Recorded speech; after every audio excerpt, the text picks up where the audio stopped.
নমস্কার। এই কিছুক্ষণ আগেই এই এসএসসির এই যে নতুন লিস্ট বেরিয়েছে, ইন্টারভিউ লিস্ট, একজন ভদ্রমহিলা তিনি অত্যন্ত কাঁপা কাঁপা গলায় ফোন করলেন এবং ফোন করে তিনি যা তথ্য দিলেন সে সাংঘাতিক।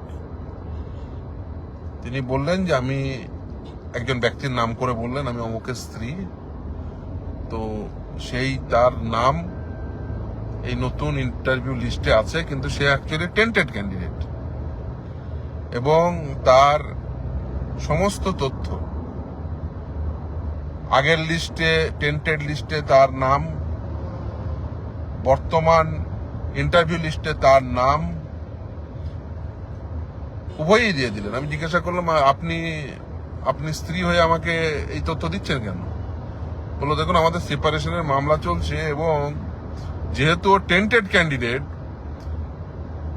তাই ওই মেনটেনেন্সের টাকা দিচ্ছে না, বলছে যে বেসিক্যালি তার সার্ভিস টার্মিনেট হয়ে গেছে এবং তার সঙ্গে যে মামলার নথি সেটাও পাঠিয়েছে। এই যা সেই সময় যা অভিযোগ হয়েছে মামলার নথি সেগুলো পাঠিয়েছে। ডিবি অ্যাক্টে মামলা হয়েছে, এফআইআর হয়েছে, সব বিভিন্ন নথি তার সঙ্গে মামলার নথি। আর একদিকে টেন্টেড ক্যান্ডিডেট সার্ভিস টার্মিনেট হয়ে যাওয়ার জন্য তার স্ত্রীকে মেনটেনেন্স দিতে পারছে না, মেনটেনেন্স দেবে না, আর ইন্টারভিউ লিস্টে নাম উঠে যাচ্ছে। অদ্ভুত। মমতা বন্দ্যোপাধ্যায়ের পশ্চিমবঙ্গ, তৃণমূল কংগ্রেস শাসিত পশ্চিমবঙ্গ, এটাই স্বাভাবিক এবং যা খেল দেখাচ্ছেন সত্যতে সত্য পেয়ে ডাক পাচ্ছে না। টেন্টেড ক্যান্ডিডেট সার্ভিস টার্মিনেট হয়ে যাওয়ার জন্য স্ত্রীর সঙ্গে মামলা চলছে, সেখানে মেনটেনেন্সের টাকা দিতে পারছে না, অজুহাত হচ্ছে টেন্টেড ক্যান্ডিডেট সার্ভিস টার্মিনেট হয়ে গেছে, আর তারই নাম ইন্টারভিউ লিস্টে। এক অদ্ভুত। মমতা বন্দ্যোপাধ্যায় নিশ্চিত হয়ে এই প্রশ্নের উত্তর দেবেন যে টেন্টেড ক্যান্ডিডেট সার্ভিস টার্মিনেট হয়ে গেছে, মেনটেনেন্সের টাকা দিতে পারছেন না, অথচ ইন্টারভিউ লিস্টে নাম উঠে যাচ্ছে। খুব ভালো কথা। এবং এই করে যদি নিয়োগ প্রক্রিয়া চলে পশ্চিমবঙ্গে, অবশ্য পার্থ চ্যাটার্জিদের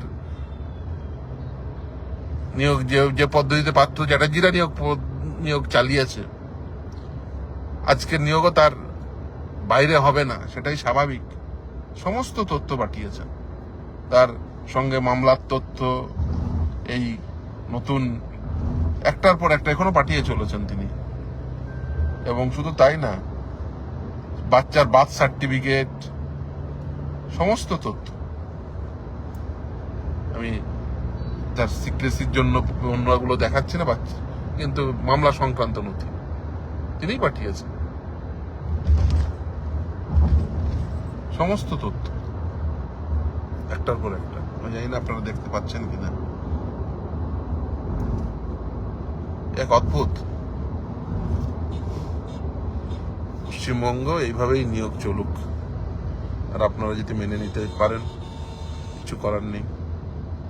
আপনারা কতদিন সহ্য করবেন এই বেকাররা, সেটা আপনারাই ডিসাইড করুন যে পশ্চিমবঙ্গে এই দুর্নীতিপূর্ণ নিয়োগকে কতদিন আপনারা সহ্য করে নেবেন।